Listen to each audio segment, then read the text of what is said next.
Previously, on Talk That Talk. Hours. All right.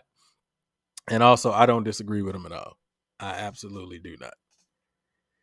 SWAC did mess it up, bro. SWAC ain't messed up nothing. SWAC messed it up, bro. And listen, the SWAC didn't mess it up in a way of saying like it's all SWAC's fault. SWAC messed it up in a way of saying, and we always got to go back to the original, reason.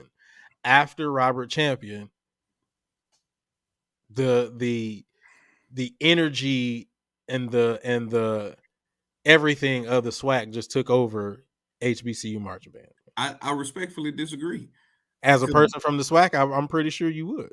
Nah, because Red Talk, the SWAC really moved HBCU band culture. If you're gonna keep it a buck, I'm not gonna deny that either, though. But that also doesn't mean that the SWAC wasn't capable of holding things back too.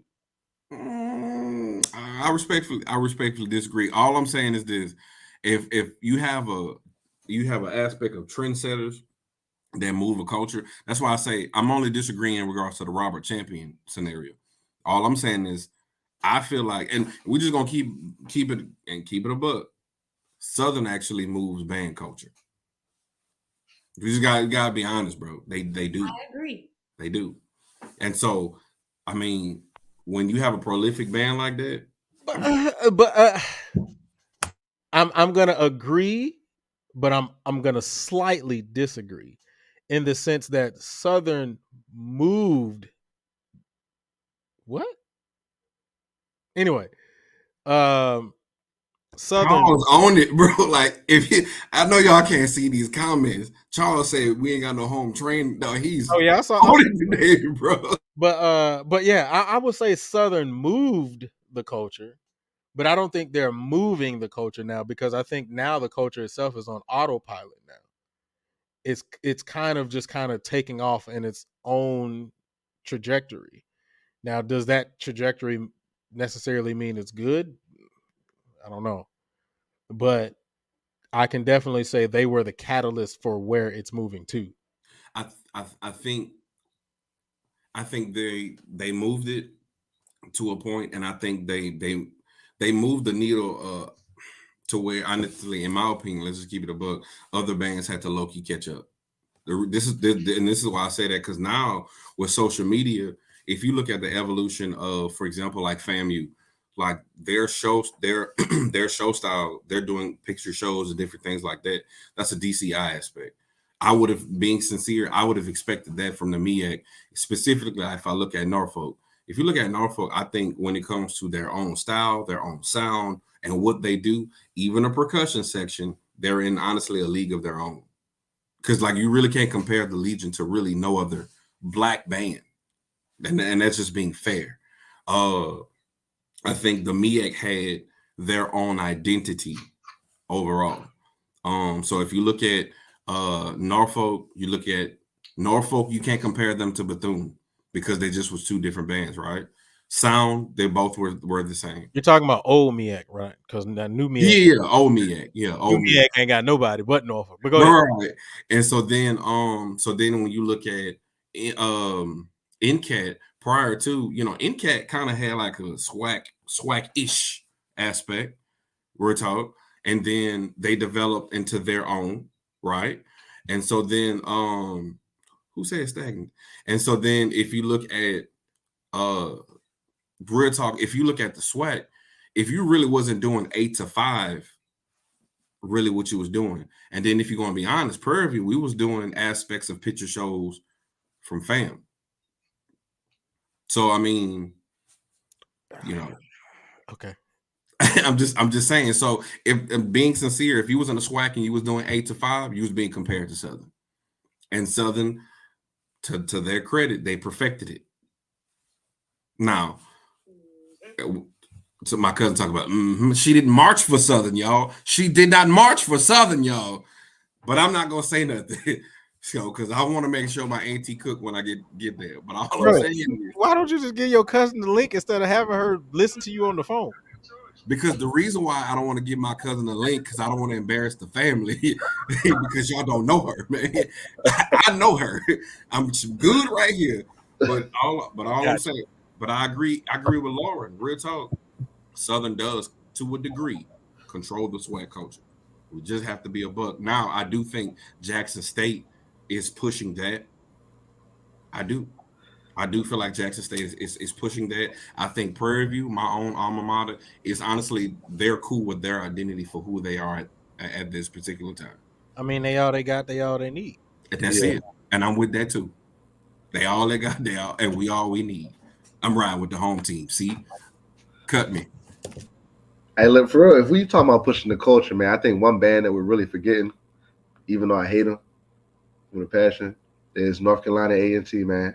Hate is a very strong word. Is now Why, every why, word do that's, why do you hate them? it's just a rivalry, man. I love them. It's a love-hate thing, you know. I would say dislike. Dislike during the off season when we see each other, it's definitely hate for sure. Yeah, Christian values won't allow me to let you use hate. But go ahead. I feel it. But man, A&T, man, they did something different. If we're talking post-Robert champion, man, you know, they're the band HBCU, and I might be misquoting myself, but bringing theme shows to the halftime, upping that social media presence. You know, we're talking about let's put on some.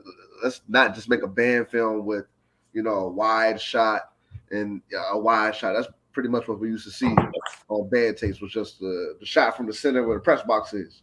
You know, they started making it like a cinematic journey. You know, so they kind of put a lot of pressure on a lot of HBCU bands to up their media department, man. Get a little bit innovative with their shows, and I've seen it bleed out to other bands as well.